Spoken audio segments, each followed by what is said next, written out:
Olá, meu nome é Fábio Magnani, sou editor do Equilíbrio em Duas Rodas. Aqui com vocês, Fábio Magnani.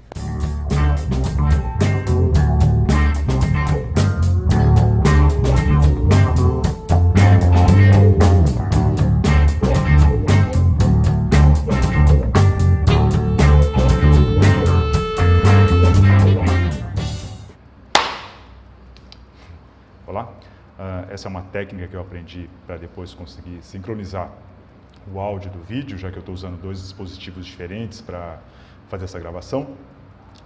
E também há algumas outras novidades técnicas que eu estou experimentando nessa gravação. A primeira é usar luz natural no meu rosto, né? Vamos ver como fica. E a segunda é falar com a janela aberta, né? Que por um lado pode ser legal, que a minha intenção é me sentir inspirado pelo tráfego lá fora, mas por outro lado pode acontecer de ter algum som indesejável, né? Como ruído de buzina ou então a turbina de um avião. Vamos ver. Bem, hoje eu quero falar para vocês sobre algumas pesquisas mais técnicas, né? Mais ligadas à engenharia, que nós desenvolvemos no UFPE. O título dessa palestra é Simulação do Tráfego Misto de Motocicletas, Bicicletas e Automóveis, né? Eu vou colocar aqui na apresentação e depois eu vou tentar colocar no vídeo para vocês verem também. Pronto. Bem, primeiro, nosso laboratório é o LOST, o Laboratório de Otimização de Sistemas Térmicos e de Estudos sobre Bicicletas e Motocicletas da UFPE. Nós temos três linhas de pesquisa principais nesse laboratório. Uma é a termovisão, onde nós usamos aquelas câmeras de infravermelho, né, onde a imagem fica vermelha, onde está mais quente, e azul, onde está mais frio. A outra que é a otimização de sistemas térmicos, onde nós otimizamos computacionalmente, né, sistemas como termoelétricas, sistemas de refrigeração, motores de combustão interna e outros sistemas térmicos. E a que interessa mais para a gente agora, e a mais recente, começou em 2010, que é a linha de estudos em duas rodas. Bem, nessa linha de pesquisa em duas rodas, nós fazemos a simulação de várias escalas físicas e temporais do fenômeno do tráfego, né? A primeira delas é a simulação do motor, que pode ser um motor de combustão interna, um motor elétrico ou o corpo humano, né, no caso da bicicleta. A segunda escala, né, dado o motor, nós fazemos a modelagem computacional do veículo, de novo, né, que pode ser um automóvel, ou pode ser uma bicicleta ou uma motocicleta, né? Quando esses veículos andam em linha reta, que é o caso em que nós estamos mais preocupados com consumo de energia, poluição, coisas assim, a dinâmica, o modelo matemático, pelo menos o simplificado deles, é muito parecido, né? Basicamente, nós fazemos um balanço de forças, né? A propulsão tentando fazer o veículo andar para frente ou acelerar o veículo, e as forças resistivas tentando impedir esse movimento, a força de resistência aerodinâmica, a rolagem e a gravidade, né? Numa terceira escala, nós simulamos o tráfego, né? Porque, na realidade, muito embora as propagandas da TV tentem dizer, né, que nós podemos andar livremente pelas cidades, porque sempre nas propagandas de automóvel, sempre o carro está sozinho na estrada.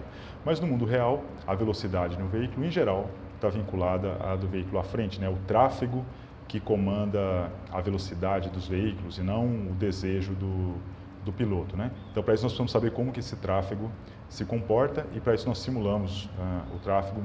Por enquanto nós simulamos tráfego misto ou de automóveis e motocicletas ou automóveis e bicicletas. Estamos expandindo isso para outros casos, né?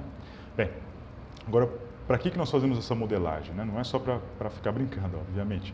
Nós estamos interessados em saber como que essas três escalas, como as características do motor, do veículo e do tráfego, como que eles influenciam as métricas de interesse para a gente, né?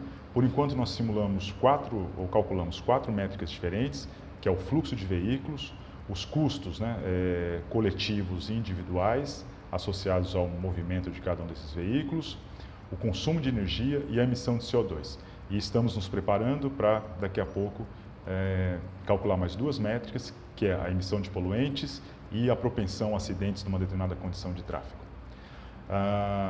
Mais ainda acima, né, tem a simulação, a modelagem, como eu mostrei para vocês, de várias escalas. Depois existe a quantificação de algumas métricas, mas o que nós queremos mesmo é contribuir para algumas grandes questões relativas ao tráfego, né?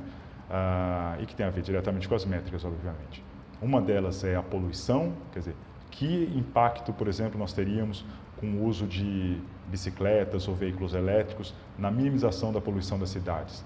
Como que nós podemos reduzir os congestionamentos, né? Qual a melhor condição para ter menos congestionamentos? A outra, qual a influência dos oligopólios, né? De fabricantes de veículos? Que influência que esses oligopólios têm sobre a dificuldade que nós temos de evoluir tecnologicamente, né? Seja para veículos mais seguros, ou mais inteligentes, ou mais limpos? Depois, qual é o impacto que o uso dos veículos, né, sejam motos, bicicletas, automóveis, qualquer um desses, qual é o impacto que isso tem nas mudanças climáticas? Sobre o desenvolvimento tecnológico, né? Será que é possível montar fábricas locais de veículos mais inteligentes, né? Todos sabemos que os veículos elétricos são muito mais simples do que os veículos de combustão interna, né? É muito confortável para as grandes empresas manter essa cultura de veículos de motores de combustão interna, porque é muito difícil para uma empresa pequena competir com elas. Mas nos veículos elétricos é diferente, né? É muito mais fácil comprar os componentes e fazer a montagem desses veículos, né? Depois, uma outra questão que nos importa é sobre as condições de trabalho, né? Principalmente as condições de trabalho dos carregadores de bicicleta, né? As bicicletas em geral que são usadas aqui no Brasil não são bem projetadas para carga, não têm auxílio elétrico, e dos motoboys também, que trabalham o dia inteiro no trânsito, um trânsito extremamente agressivo e perigoso e veloz demais, né? E finalmente, né, claro que meio que associado a todas essas coisas, nós temos as questões de qualidade de vida nas cidades, né? Será que se nós tivermos veículos mais lentos, por exemplo, né? Será que isso vai fazer com que as pessoas sejam mais felizes, que possam andar na calçada mais livremente, né? Certamente sim, mas como fazer isso? Qual o impacto econômico isso teria sobre uma cidade? Bem, são todas essas grandes questões que nós queremos não responder, porque são questões complicadas demais, mas queremos ajudar a procurar uma resposta, né? Bem, como eu falei, o nosso grupo é o Lost, e a equipe dele, hoje em dia, é uma equipe pequena, contém esses números, né? Um professor, que sou eu, mas tem um asterisco ali no professor, porque um outro colega, que é o professor Ramiro, sempre participa bastante das disciplinas e das bancas, e tem vários outros colegas que sempre que podem participam com a gente, né? Assim, de forma esporádica. Temos 5 alunos de doutorado, 1 de mestrado, 5 de TCC e 1 de iniciação científica, né? Espero poder aumentar isso aqui com o tempo. Trabalhando sozinho está relativamente difícil, né? Esse é meio que o limite da minha capacidade de orientação, mas sempre nós estamos abertos a aumentar isso para novos professores, né? Bem, como que nós fazemos a pesquisa na universidade? Bem, existem 4 técnicas ou 4 famílias de técnicas que podem ser utilizadas para fazer a pesquisa, né? É fazer a experimentação, você vai lá, monta no laboratório a sua máquina e vê quanto que ela polui, quanto que ela gasta energia. O legal é que é o equipamento real. O complicado disso é que para cada máquina diferente você teria que fazer uma nova bancada, né? O que seria muito caro, levaria muito tempo e você não consegue testar coisas novas ou fazer novas experiências. Por outro lado, existe a modelagem matemática, que é o que nós usamos mais, que é muito mais barata e muito mais rápida. Essas são vantagens. E a desvantagem é que você não necessariamente consegue reproduzir exatamente a realidade, né? Por isso que as duas trabalham muito em conjunto, a experimentação e a modelagem. Uma outra técnica é a revisão bibliográfica, né? Não precisar ficar reinventando a roda na pesquisa todas as vezes, mas aproveitar o que as outras pessoas já fizeram. E, finalmente, uma outra família de técnicas são as entrevistas, né? Você, através de questionários ou acompanhamento de pessoas em particular, você tentar compreender como realmente as pessoas usam os veículos, quais são os seus anseios e suas dificuldades, né? Dessas 4 famílias, como eu meio que já adiantei, nós usamos 2, que é a revisão bibliográfica, né? Eu já comentei com vocês que eu tenho uma biblioteca bastante ampla e também aqui no Brasil nós temos a sorte de ter acesso a uma vasta rede de artigos acadêmicos, né? E a modelagem computacional. Infelizmente, nós não fazemos muitas entrevistas porque não temos treinamento para isso, né? Na área de engenharia, nós não somos treinados para isso. e não temos competência para isso, e a experimentação, que seria desejável, mas não temos recursos ainda. Em geral, os recursos para laboratórios mais caros, né, é muito vinculado ao interesse de uma empresa, ou de uma empresa privada, ou de uma empresa pública. E muitas vezes, para conseguir esses recursos, você perde um pouco a liberdade crítica em relação aos produtos dessas empresas. Então, sempre é um balanço, né? Se você quer dinheiro para fazer a sua pesquisa, com todas as técnicas disponíveis, ou se você quer manter a sua liberdade de análise e de crítica, né? Bem, nós tentamos seguir aí no fio dessa navalha. Nós temos várias disciplinas relativas a duas rodas aqui na UFPE. A primeira que apareceu em 2010 é a disciplina de Engenharia da Motocicleta, que é uma disciplina dada na graduação, que é uma disciplina bastante geral, né? Ela começa com uma discussão mais sobre a conjuntura, né? Sobre cultura, acidentes, economia, história, para o aluno compreender onde que as motocicletas estão inseridas. Eu falo bastante de bicicletas também, embora o nome seja Engenharia da Motocicleta, mas as bicicletas têm tudo a ver com isso, né? Com a história, e tem a mesma dinâmica que as motos. A outra disciplina, que é a propulsão de bicicletas e motocicletas da pós-graduação. Essa é uma disciplina que pega a parte mais técnica de engenharia da motocicleta, né? A parte mais de modelagem computacional, aquilo que eu comentei no começo, né? A parte de motor, veículo, tráfego, né? Que é dada em engenharia da motocicleta, mas ela pega essa parte daí e aprofunda um pouco mais, né? E, por outro lado, a outra disciplina na pós-graduação, que é estudo sobre bicicletas e motocicletas, pega a primeira parte que eu comentei de engenharia da motocicleta, que é essa parte mais contextual, de história, economia e tal, e desenvolve um pouco mais essa parte, né? Então, nós temos uma disciplina de graduação que trata tanto de contextualização, sei lá, mais ou menos 1/3, e uma parte bem técnica de modelagem, 2/3, e na pós-graduação essa disciplina se transforma em duas disciplinas, né? Uma de contextualização e a outra bem de modelagem. Modelagem do motor. Bem, assim, nessa figura, pessoal, é claro, não dá para explicar aqui numa palestra tudo como essa modelagem é feita, mas basicamente o que nós estamos interessados ali é, dado uma certa condição de rotação do motor, tempo de abertura de válvulas, tempo de ignição, tipo de combustível e tal, é tentar ver como que esse motor se comporta, né? Então, eu estou mostrando ali, por exemplo, nós temos a curva de como que a potência varia com a rotação, como que o torque varia com a rotação, qual é o consumo específico para cada condição de abertura de borboleta.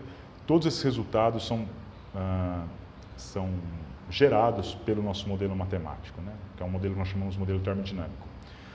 Nós usamos também pacotes comerciais para obter esses mesmos resultados. A vantagem dos pacotes comerciais é que, em geral, eles são mais precisos do ponto de vista quantitativo, né? Então eles reproduzem melhor os resultados dos motores reais, mas, por outro lado, eles são muitas vezes fechados, né? De código fechado, então nós não sabemos exatamente que equações foram usadas e, principalmente, eles são detalhados demais, o que não permite extrair a essência dos fenômenos. Então nós tentamos trabalhar com os dois lados, né? Modelos simples que tenham a essência do fenômeno, mas que não tenham, às vezes, capacidade de extrair resultados qualitativamente bons, e, do outro lado, modelos mais detalhados, mas que não têm essa essência, né? Os alunos veem as duas coisas.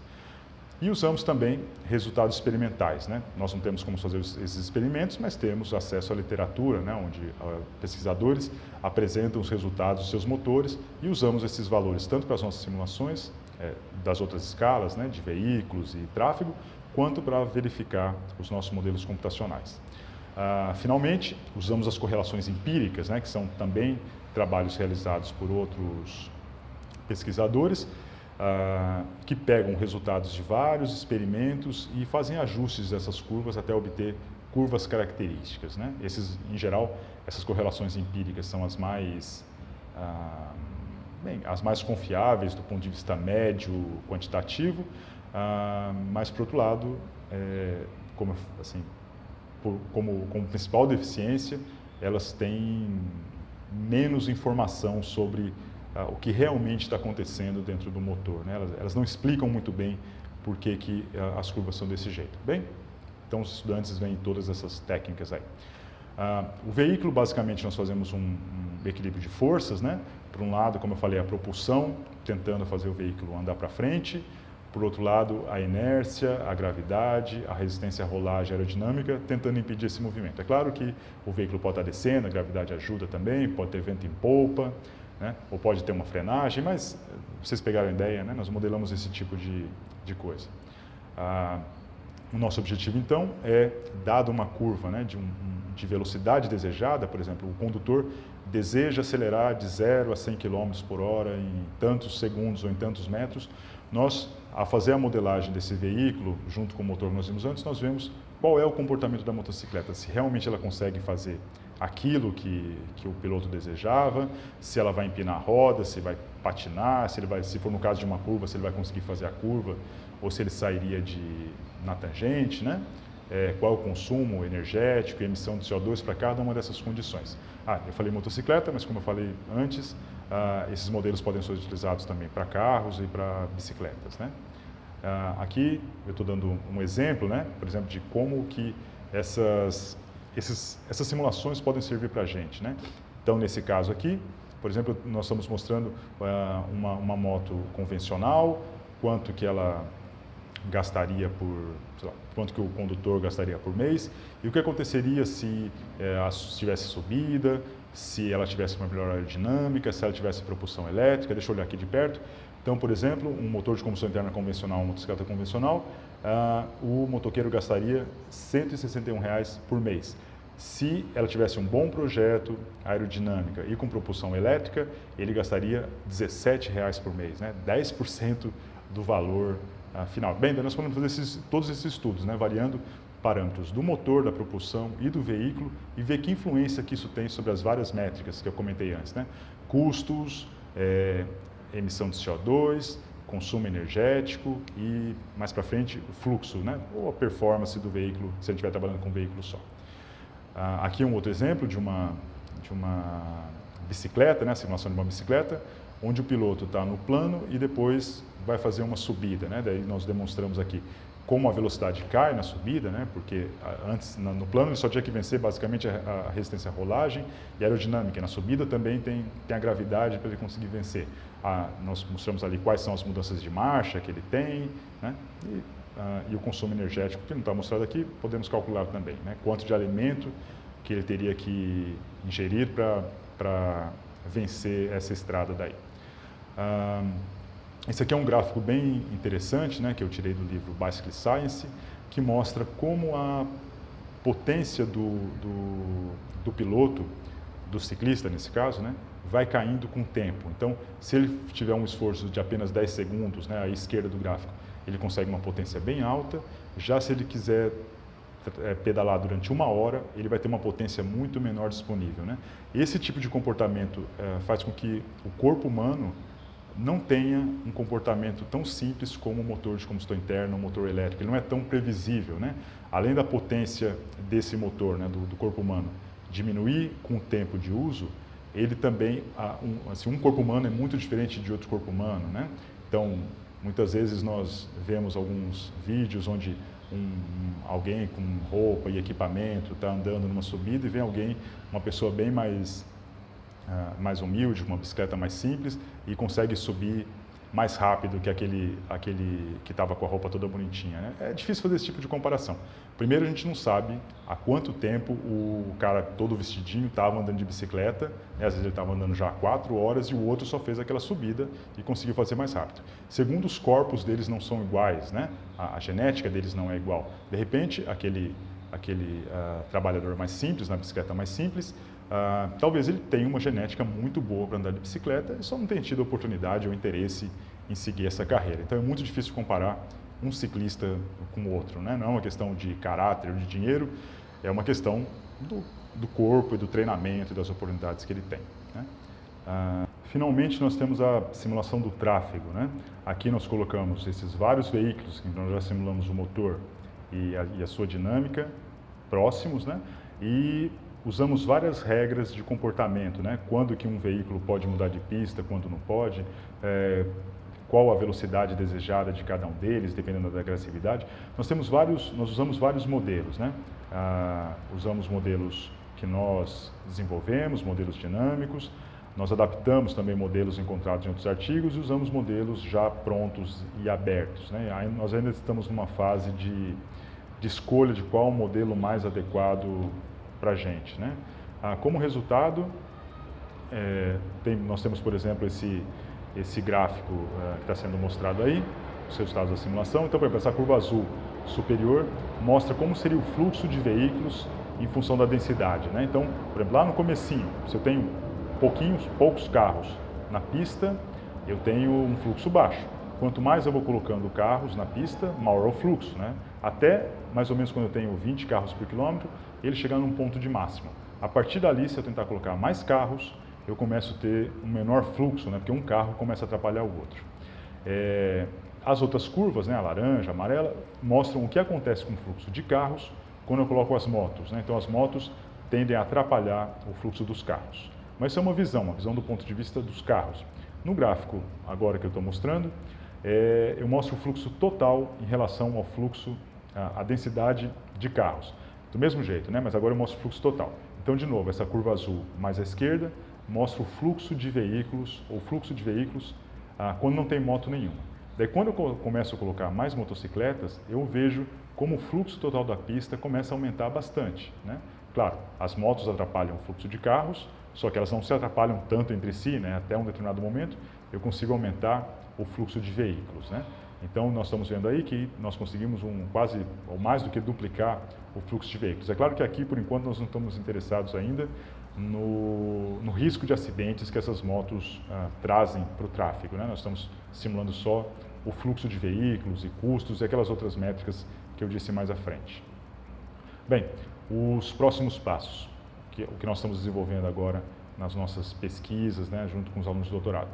Primeiro, nós queremos aprimorar o nosso modelo do tráfego. Ele tem várias limitações técnicas, né? Bem, eu não vou entrar em detalhes aqui, mas que não permite uma simulação tão legal como nós gostaríamos, então nós estamos trabalhando bastante nisso. Outra, nós queremos definir, né, nós vamos continuar trabalhando com os nossos modelos construídos em casa, né, para poder ter uma maior sensibilidade da essência do fenômeno, mas nós queremos trabalhar também com alguns modelos computacionais, né, testar para poder comparar com o trabalho de outras pessoas. Ainda nós estamos numa fase de escolha de que pacote de tráfego, que pacote será esse. Precisamos validar os resultados dos nossos modelos, né? Nós temos muitos resultados computacionais, mas ainda não chegamos na fase, ou estamos na fase agora, de pegar os resultados de uma rua em particular, uma rua real, e ver se realmente, quando eu tiver tal densidade de veículos, tal fração de carros e de motos, será que o fluxo vai ser aquele que eu previ ou não, né? Então nós estamos começando essa fase e queremos introduzir novas métricas, né? Estamos trabalhando nisso. Uma é calcular a emissão de poluentes para cada condição de tráfego, cada fração de motos e carros e bicicletas, e a outra é propor uma métrica de risco de acidentes, né? Para determinada condição de motor, de veículo e de tráfego, se o risco naquela condição é maior ou menor, né? Bem, é isso mais ou menos que nós estamos fazendo, né? Essa linha de pesquisa de estudo de duas rodas é relativamente nova. Em 2010 começou a disciplina de graduação, em 2011 a disciplina de pós-graduação, em 2012 eu ofereci as primeiras vagas de mestrado, agora estão entrando os primeiros alunos de doutorado, né? Uma coisa que vai no seu próprio ritmo, né? A gente não consegue avançar isso mais rápido do que a gente gostaria, mas é assim mesmo, né? Nós temos uma curva de aprendizado, estamos fazendo uma coisa que nós consideramos relevante e interessante, né? Nós gostamos de fazer isso e queremos fazer isso com qualidade, isso demanda tempo, né? Quem tiver interesse em conhecer um pouco mais ou vir trabalhar com a gente, é só entrar em contato, né? Assim, nós adoramos falar sobre as duas rodas. Obrigado.